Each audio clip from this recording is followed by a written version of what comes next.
मत जाइएगा। हाथ जोड़ करके निवेदन है, ये सीरियस मैटर है। इसको आप लोग कृपया बहुत सीरियसली लीजिएगा। ये मैं आप लोगों से निवेदन करता गोरखपुर के बीजेपी सांसद रवि किशन, जिनका बयान अक्सर आप सोशल मीडिया से लेकर संसद भवन तक सुनते हैं, इस बार बीजेपी सांसद रवि किशन ने एक बयान दिया है। सांसद रवि किशन ने कहा है कि अमेरिका और ईरान की वार तो रुकने से नहीं रही।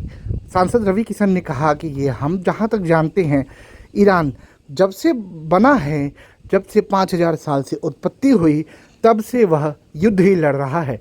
बीजेपी सांसद रवि किशन ने कहा है कि हम डोनाल्ड ट्रंप को जान चुके हैं, पढ़ चुके हैं, अब ये युद्ध रुकने वाला है नहीं। उन्होंने कहा कि प्रधानमंत्री नरेंद्र मोदी विश्व के सबसे बड़े नेता, जिन्होंने भारतवासियों से अनुरोध किया है कि आप ईंधन का उपयोग कम करिए। हम हाथ जोड़ के निवेदन कर रहे हैं कि आप ईंधन का उपयोग कम करिए। ये देश, हमें भारत को बचाना है। सांसद रवि किशन ने कोरोना काल के जिक्र करते हुए कहा है कि जिस तरह से आप सभी ने, यानी 140 करोड़ भारतीयों ने कोरोना काल के समय भारत को एकजुटता के साथ खड़े होकर भारत को उभारा है, वो समय आ गया है। सांसद रवि किशन ने साफ कहा कि ये समय है हमें कम व्हीकल का उपयोग करने के लिए, जिस तरह से प्रधानमंत्री नरेंद्र मोदी ने आह्वान किया है। फिलहाल उन्होंने कहा कि ये समय इस बात का नहीं है कि बीजेपी कह रही है, इस बात का ये नहीं है कि नरेंद्र मोदी कह रहे हैं। इस बार सांसद रवि किशन ने कहा है कि यह सभी देशवासियों के लिए अपील है और हम हाथ जोड़ के निवेदन कर रहे हैं कि इस बार सब लोग साथ आ जाइए। ये ना सोचिए कि ये राजनीति की बात है। फिलहाल उन्होंने क्या कुछ कहा है इस पूरे मामले पर, आइए हम सुनाते हैं। उन्होंने मुख्यमंत्री योगी आदित्यनाथ की बात पर जिक्र करते हुए कहा कि सीएम योगी आदित्यनाथ का भी आदेश उत्तर प्रदेश में आया है और जिस तरह से तमाम मंत्रियों, सांसदों, विधायकों को पब्लिक ट्रांसपोर्ट के साथ साथ काफिले कम करने की बात कही गई है। प्रधानमंत्री नरेंद्र मोदी का जिक्र करते हुए उन्होंने कहा कि जिस तरह से प्रधानमंत्री नरेंद्र मोदी ने एसपीजी से भी कहा है और अपने गाड़ी की काफिले में गाड़ी आधी से भी कम कर दिए हैं। फिलहाल क्या कुछ कह रहे हैं बीजेपी सांसद, आइए हम आपको सुनाते हैं। देखिए, अमेरिका और ईरान का युद्ध खत्म होने से रहा, भूल जाइए।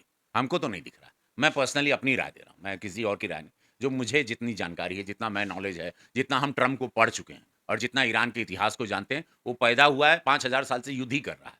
ईरान का इतिहास है युद्ध करना, ठीक है? तो ये युद्ध तो रुकने से रहा, ये भूल जाइए। अब बर्बाद हो रहा है पूरा विश्व। भारत को कैसे बचाना है, यशस्वी प्रधानमंत्री मोदी जी ने आपको बता दिया। कोरोना काल में आपने बहुत साथ दिया और हम लोग भारत को बचा के निकाल लिए गए। मांगने वाला भारत देने की स्थिति में आ गया यशस्वी प्रधानमंत्री मोदी जी के नेतृत्व में। फिर वो बचाने के लिए हमको बोल रहे हैं, 1 साल गोल्ड मत खरीदिए, विदेश की यात्रा ना करिए, विदेश में शादी-ब्याह, फंक्शन नहीं करें। आप लोग लोकल व्हीकल पेट्रोल, डीज़ल का बंद करें, ई व्हीकल पे आ जाएँ आप लोग, मेट्रो का इस्तेमाल करें आप लोग, गाड़ियों में काफ़िला कम करें। खुद की भी उन्होंने एसपीजी को बोला है। मुख्यमंत्री योगी आदित्यनाथ महाराज जी ने भी कहा कि उन्होंने 50% कम किया। सांसद विधायक को भी आदेश आ गया कि 1 डे नो व्हीकल, हर सांसद विधायक मंत्रीगण करें। गवर्नर साहब पूरे भारत में, उनका भी आ गया कि हम लोग एवरीबॉडी इज डूइंग इट, क्योंकि विश्व के सबसे बड़े नेता ने जो चिंतन करते हैं भारत के लिए, उन्होंने आदेश दिया है। हम लोग पालन कर रहे हैं, आप लोग भी पालन करें कृपया। ये बहुत ज़रूरी है। आने वाले विदेशी मुद्रा पर जो भार पड़ रहा है, उससे हम लोग बचेंगे। हम अपने भारत को बचा के ऐसी जो एक बहुत बड़ी परिस्थिति आ गई है वॉर वाली, जिसमें पूरा विश्व झुलस गया है, उसमें हम लोग कोशिश करके बचा पाएंगे अपने इस भारत को। उसमें हर बिरादरी है। जो भाजपा को वोट नहीं देता वो भी 140 करोड़ आमान, क्योंकि हम अपने देश को बचाने जा रहे हैं। मोदी जी बोल रहे हैं, भाजपा बोल रही है, इस पर मत जाइएगा। हाथ जोड़ करके निवेदन है, ये सीरियस मैटर है। इसको आप लोग कृपया बहुत सीरियसली लीजिएगा। ये मैं आप लोगों से निवेदन करता हूं।